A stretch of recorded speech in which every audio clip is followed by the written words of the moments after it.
Merci Seigneur Yahweh pour ce jour, ce 31e jour de notre programme de jeûne et prière de 40 jours.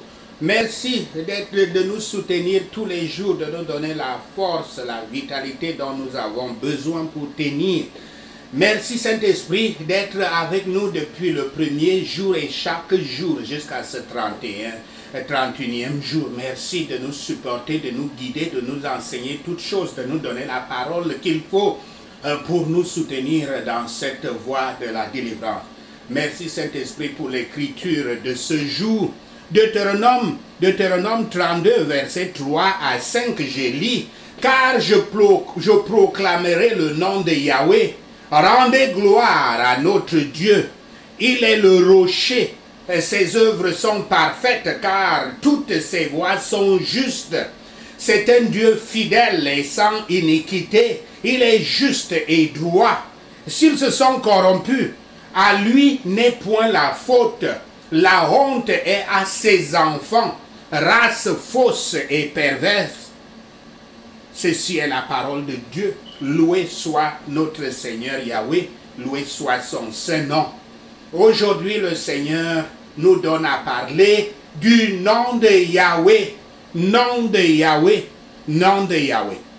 Voici donc quelques extraits de la chanson adressée par Moïse aux cieux et à la terre. C'est une chanson pour Yahweh, exprimant son espoir à Yahweh. Il appelle le peuple de Yahweh à se réjouir parce que leur Dieu vengera le sang de ses serviteurs, se vengera de ses adversaires et sera miséricordieux envers son peuple et son pays. Première partie de cette présentation. Yahweh est la perfection en toutes choses. Yahweh est la perfection en toutes choses. Le nom de Yahweh, c'est-à-dire ses excellentes gloires et ses actions justes et dignes par lesquelles il s'est fait connaître comme un homme est connu par son nom et par lequel il apparaîtra à la fois chaque fois il apparaîtra chaque fois qu'il n'y a pas de faute sur lui. C'est tout cela que porte ce nom Yahweh. Tout ce qui doit vous concerner, c'est de savoir que c'est une folie flagrante, une folie flagrante d'abandonner un tel Dieu au profit des idoles stupides et de simple vanité. Moïse annoncera le nom de Yahweh et non pas appeler son nom comme certains, ni appeler le ciel et la terre en son nom comme font d'autres, mais proclame son nom. Celui qui a été proclamé avant même Moïse dans Exode 34, verset 6. Et cela doit être compris, non pas comme Yahweh le Père, ni comme Yahweh le Saint-Esprit, mais comme Yahweh le Fils, le rocher dont l'œuvre est parfaite, et le rocher du salut, comme cela est dit au verset 4. Et non pas un nom particulier de lui, à moins parce qu'il y a des noms descriptifs de lui, mais Yahweh, pas un nom particulier, à moins que l'un de ceux mentionnés ne soit pensé être visé, qu'il est visé, que c'est lui qu'on vise Yahweh, mais plutôt ses perfections et ses attributs et son évangile sont appelés son nom, comme cela est dit dans Acte 9, verset 15. Bien que son nom ne puisse signifier autre chose que lui-même, qui est la somme et la substance de l'évangile, et qui dans sa personne, sa fonction, sa grâce et son salut doit être publié et proclamé ouvertement et publiquement, constamment et fidèlement, et son nom seulement. Yahweh.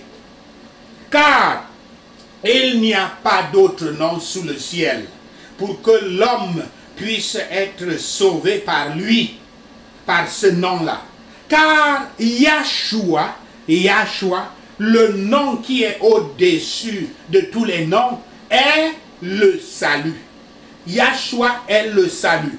Car l'Écriture parle de lui comme celui qui, je cite, n'a point regardé son égalité avec Dieu comme une proie à arracher, mais il s'est dépouillé lui-même en prenant une forme de serviteur, en devenant semblable aux hommes, et il a paru comme un vrai homme. Il s'est humilié devant lui-même, se rendant obéissant jusqu'à la mort, même jusqu'à la mort à la croix. C'est pourquoi aussi Dieu l'a souverainement élevé et lui a donné le nom qui est au-dessus de tout nom, afin qu'au nom de Yahshua, tout genou fléchisse dans les cieux, sur la terre et sous la terre. Fin de citation.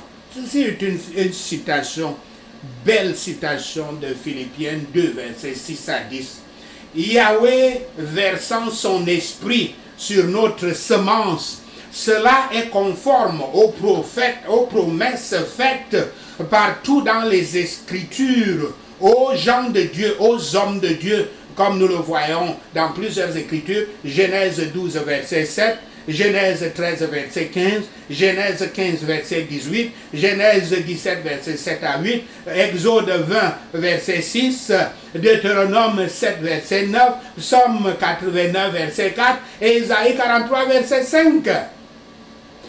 Son Saint-Esprit devrait être considéré en premier lieu comme une promesse des plus riches bénédictions pour eux en tant que parents, quand ils se voient comme parents, car il n'y a au cœur d'un parent aucune perspective si consolante que celle qui se rapporte à sa progéniture.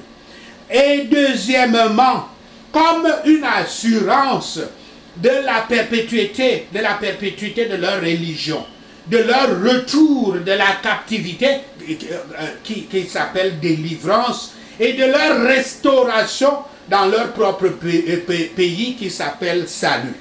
Yahshua Christ est la pierre du salut, qui est vraiment Yahweh, notre Dieu, Dieu dans notre nature, Dieu manifesté dans la chair, et qui est le grand Dieu et notre Sauveur, et dont la grandeur doit être attribuée. La grandeur doit lui être attribuée. Il est grand en sa personne et ses perfections. Ses œuvres sont excellentes, celles de la création et de la providence, et en particulier de la rédemption et du salut.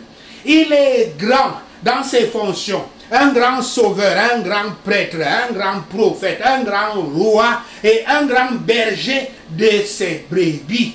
Ceux qui sont appelés à lui donner la grandeur, qui est la cause de cela, sont les cieux et la terre. Les cieux et la terre, c'est eux qui lui donnent la grandeur, comme c'est écrit au verset 1.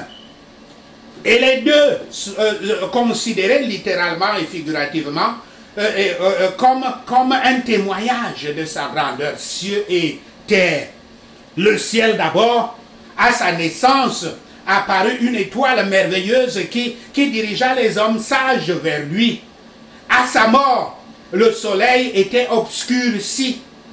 À son ascension, les cieux s'ouvrirent et le reçurent et le retinrent encore jusqu'à ce jour. Yahweh dans le ciel lui-même, par une voix de là-bas, avait témoigné de lui comme son fils bien-aimé, en qui il était ravi. Aussi, en le ressuscitant parmi les morts, en le déclarant être le Fils de Dieu avec le pouvoir et en l'exaltant à sa main droite, à sa droite comme un sauveur. Et par l'effusion de l'Esprit Saint sur ses apôtres pour prêcher et répandre son évangile, ses apôtres et les disciples de son Fils. Les anges au paradis lui attribuèrent la grandeur par leur adoration quand il vint dans le monde, par la déclaration qu'ils firent de lui à son incarnation et par le témoignage qu'ils portèrent à sa résurrection et par leur assujettissement à lui en toutes choses. L'église ici-bas, parfois appelée aussi ciel, premier ciel, dans le livre de l'Apocalypse, lui attribue tout honneur, toute gloire et toute grandeur. La terre, tout le globe terrestre formé de terre et d'eau a montré la grandeur du Christ, le pouvoir et la gloire de sa divinité. Dans la mer, en devenant calme à sa parole de commandement, dans les rochers, en étant loué à sa mort, et il le sera dans les deux, en délivrant les morts d'eux au dernier jour.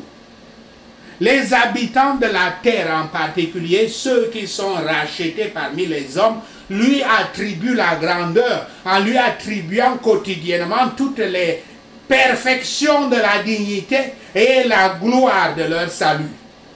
Il est le rocher. Son travail est parfait, car toutes ses voies sont le jugement. L'Écriture dit, toutes ses voies sont le jugement. Un Dieu de vérité et sans iniquité, il est juste et droit, l'Écriture dit, aucune combinaison de tous les mots, je cite encore l'Écriture, une traduction. Il est le rocher, son travail est parfait, car toutes ses voies sont le jugement. Un Dieu de vérité et sans iniquité, il est juste et droit. Fin de citation. Aucune combinaison de tous les mots reflétant la droiture, la sincérité, l'équité et la fiabilité n'est comme celle-ci, n'est trouvée nulle part dans toutes les Écritures comme celle-ci. C'est le personnage du rocher. Ce nom de Dieu, Tsur en hébreu, est l'une des caractéristiques de la chanson de Moïse. L'Écriture dit, il est un rocher, c'est-à-dire qu'il est stable dans sa nature, invincible dans son pouvoir fixe et immuable dans ses conseils, ses promesses et ses manières, afin que s'il y a un changement triste dans vos affaires, rappelez-vous que cela procède de vous-même et du changement de vos voies envers Dieu et non pas de Yahweh, avec qui il n'y a aucune variation ni ombre de changement, comme cela est dit dans Jacques 1, verset 17. C'est la première fois ici que Dieu est appelé le rocher dans les Écritures. L'expression signifie que la puissance, la fidélité et l'amour divin révélés dans le Christ et l'Évangile forment un fondement qui ne peut être changé ou déplacé, sur lequel nous pouvons construire nos espoirs de bonheur. Sous la protection de Yahweh, nous pouvons trouver refuge de tous nos ennemis et de tous nos ennuis.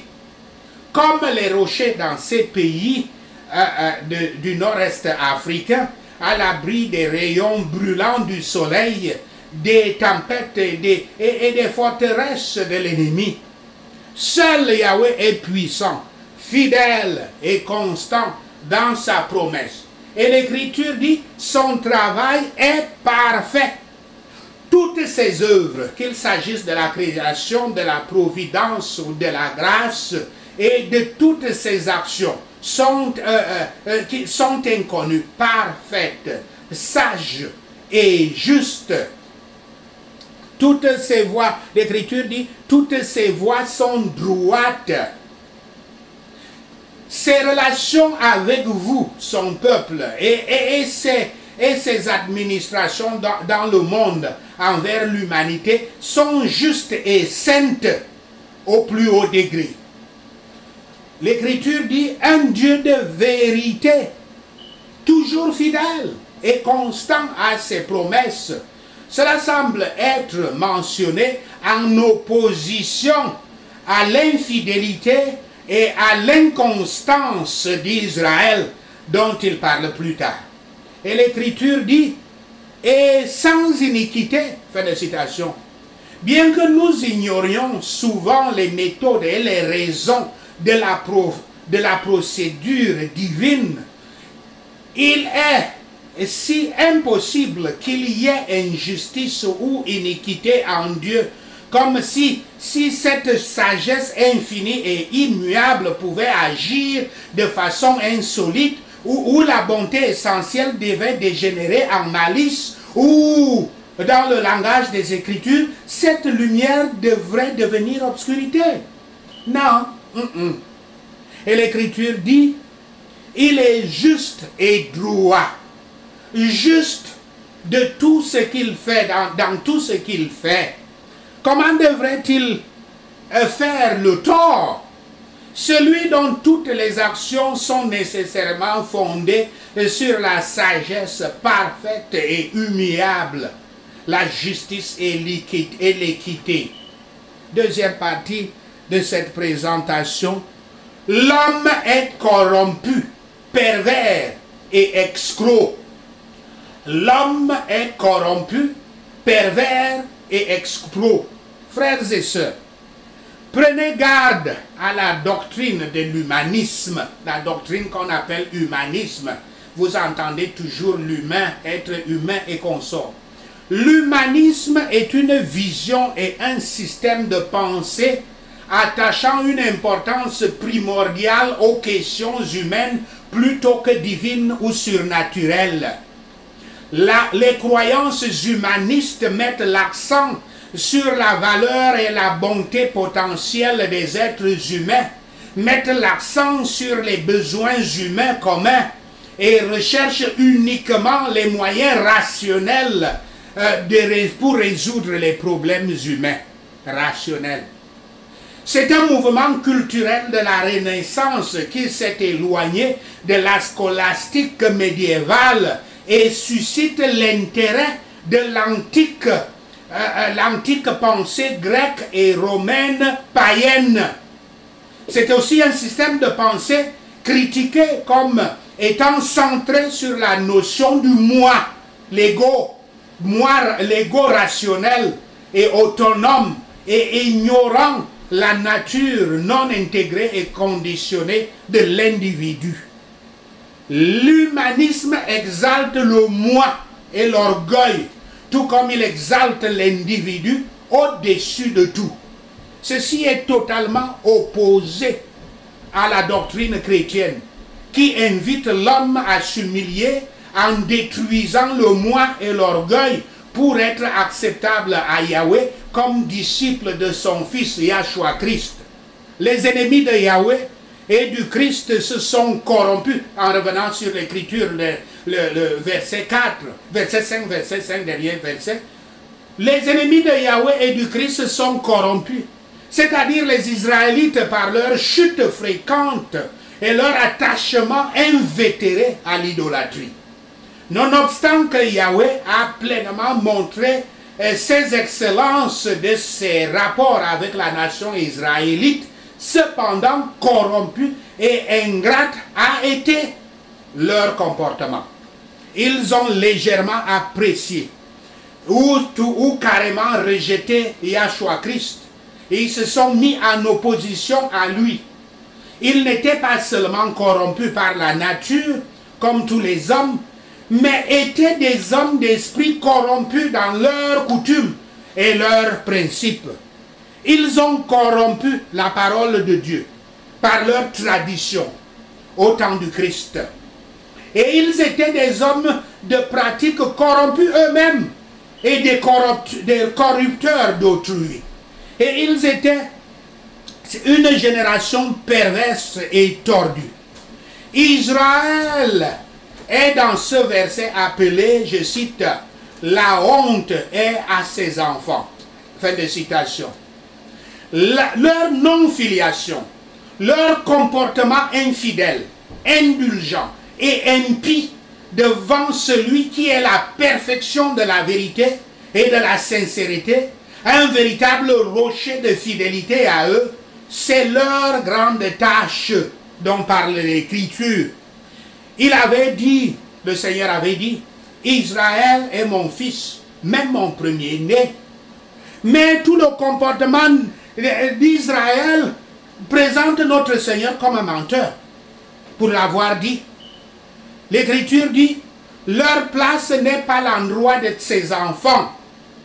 C'est une allusion aux marques que les idolâtres, les adorateurs des idoles inscrivent sur leur front et leurs bras avec de la peinture ou d'autres substances sous diverses formes et couleurs, droite, ovale, circulaire, selon l'idole favorite de leur culte.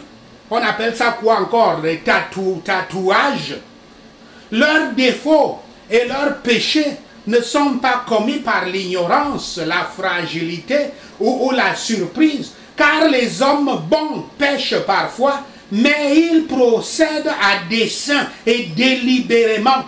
Sa campagne de méchanceté et de mépris est suivie avec obstination, volonté et incorrigibilité. Afin qu'ils ne se portent pas comme les enfants et les hommes de Yahweh, comme ils semblent et professent l'être, mais comme ses ennemis. Même les enfants de Dieu ont leur tâche, tant qu'ils sont dans cet état imparfait d'ici-bas. Car si nous disons que nous n'avons aucun péché, aucun point sombre, nous nous trompons. Mais le péché d'Israël, qui est l'église de Yahweh, n'était pas un péché habituel, notoire et non répugné, mais celui qui est une certaine marque des enfants du Satan. Parce qu'un chrétien qui pêche délibérément est un serviteur de Satan. Ils étaient fous d'abandonner leur miséricorde pour les vanités mensongères des idoles. Tous les pécheurs délibérés, en particulier les pécheurs en Israël, dans l'église chrétienne, sont imprudents et ingrats. Contrairement à de tels personnages, les fils de Dieu sont décrits comme, je cite, irréprochables et purs, des enfants de Dieu irréprochables au milieu d'une génération perverse et corrompue, parmi laquelle vous brillez comme des flambeaux dans le monde. Fin de citation. Ça, c'est une citation de Philippiens 2, verset 15. Les vrais chrétiens, l'Israël de Yahweh, sont la lumière et le sel du monde. Suivre le monde dans sa corruption, sa perversité, son escroquerie est non chrétien et même anti-chrétien. Ne vous laissez jamais attirer par ce monde dépravé et ces doctrines de l'humanisme, de la tolérance, nous sommes de petits dieux et des choses semblables qui sont enseignées sous toutes sortes de déguisements de nos jours. Restez chrétiens à tout temps et en toutes circonstances, car, je cite, si le sel perd sa saveur, avec quoi lui rendra-t-on? Avec quoi la lui rendra-t-on?